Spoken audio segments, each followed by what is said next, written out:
Oh, I don't fucking think so.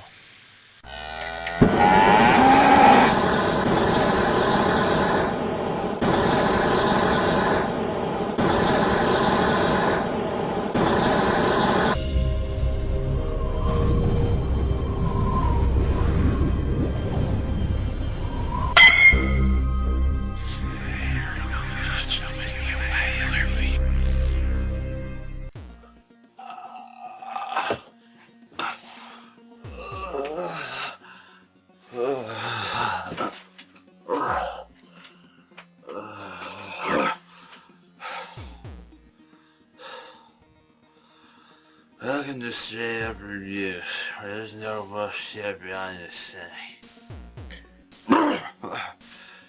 Since the new year has arrived, and we're closer to one of the stereotypical futuristic years, that is 2020. Lord knows 2015 was a bust for Marty and Doc. Anyway, I thought I'd review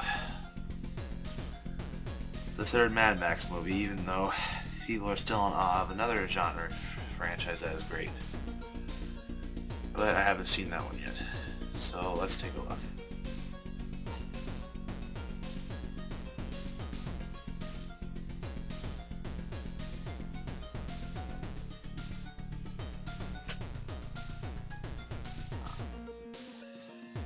What? Oh yeah. Now, this one I'm not particularly fond of due to three things. One is that they split control of the movie between George Miller and George Ogilvy, the latter of which had a very short career, with this movie not only being his debut as a director, but the only one he's been known for.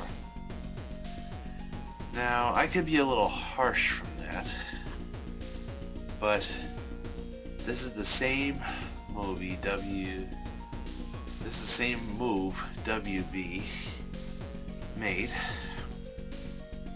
on Richard Donner when he and Richard Lester did Superman 2, so it wouldn't be a surprise they tried taking Mad Max away from Miller. Number two, I will get to when I start the review. But number three, and this is the one that pissed me off the most, they rated it PG-13. Who the hell in Warner Brothers looked at the first two movies, two R-rated movies, mind you, that involve rape, murder, and devastating amounts of collateral damage, and said, hey, this needs to be a bit more family friendly. Fuck, I need to sober up more.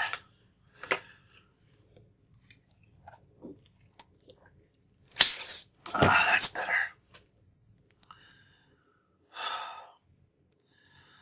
Thank God Miller took this movie back and gave Fury Road the R rating back.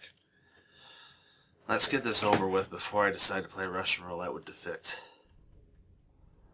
Sorry, they took that feature out of me. Confuckamus. The movie starts out with Max turning his recent vehicle into a wagon. Unlike the other movies where they didn't show a steady timeline between them, they specifically stated that it took 15 years after Road Warrior in an effort to correspond with Mel Gibson's age at the time. He then gets mugged by Jedediah, Who is not the gyro captain, even though they're both played by the same Bruce Spence. You'll see what I mean when I review Fury Road. The result costs Max's vehicle and much of his supplies, prompting him to go to the nearest civilization, Bartertown, one of the few towns in Australia to run on electricity using methane from pig shit.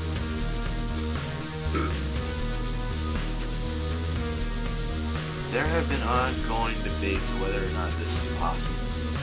Upon entry, Max is brought before Auntie Entity, the self-declared leader of the town. She makes a deal with Max. In exchange for his vehicle and his supplies back, he must kill Blaster, who is part of a two-man team known as Master Blaster. Master being the brains and Blaster being the brawn. The former of which is an engineer who is the only one that can run the power plant and uses that to his advantage. Entity is sick of the constant power control between her and Master Blaster, so she proposes Max a challenge Blaster in a gladiator-style arena known as Thunderdome. The rules of Thunderdome is simple. 2 men enter, 1 man leaves. And Entity is relying on Max to be the winner. Upon fighting in Thunderdome, Max dominates the match until he knocks Blaster's mask off, revealing that while he's a strong man, he has the mind of a child, and only does what he does on Master's orders. Max refuses to kill him, prompting Entity to kill Blaster herself and exile Max. Now here's where I think it should have ended. Although Max loses once again, he still lives to fight another day. However, this movie isn't called Thunderdome, it's called Beyond Thunderdome, and it's one of the few times they make good on the title in that way. After being banished and almost half dead, Max is rescued by a tribe of children from a nearby oasis. They believe him to be the legendary Captain Walker, who is destined to take them to Tomorrowland. It turns out these kids and their parents landed in a desert near the oasis from the crashed passenger plane, and they want Max to rebuild and fly again. Now, I have no problem with this story, as it helps cover the bases of what Miller tried covering with Feral Kid and Road Warrior. But the way it was executed seemed like a cheap knockoff of Peter Pan. It was too whimsical and didn't fit very well with the recurring gritty theme of the series. That's not to say there shouldn't be happy moments in the series, but this was not the way to do it. Oh, props for getting the kid dying in a quicksand past the PG-13 radar. Max of course says no and tries to warn them away from Bartertown in fear of them mistaking it for Tomorrowland. But along with Max, they sneak into the town and free Master before making their escape with Ani Entity in pursuit using the only working train they could find. Which makes me wonder why they don't use that often since it runs on Steam. Great Scott. As they make their escape, they were once again mugged, but by Jedediah's kid. However, upon seeing the approaching cars, he wisely runs like hell, leading Max and the kids to Jedediah. Max makes Jedediah take the kids away with him, while he stays behind to derail Entity's group. Impressed by his determination, Entity spares his life and leaves to rebuild Bartertown. The movie ends in the abandoned ruins of Sydney, where the feral children made a home for themselves along the Great Northern Tribe, while an older Max makes his way through parts unknown. The movie itself had the potential for a great storyline, but its execution was out of whack.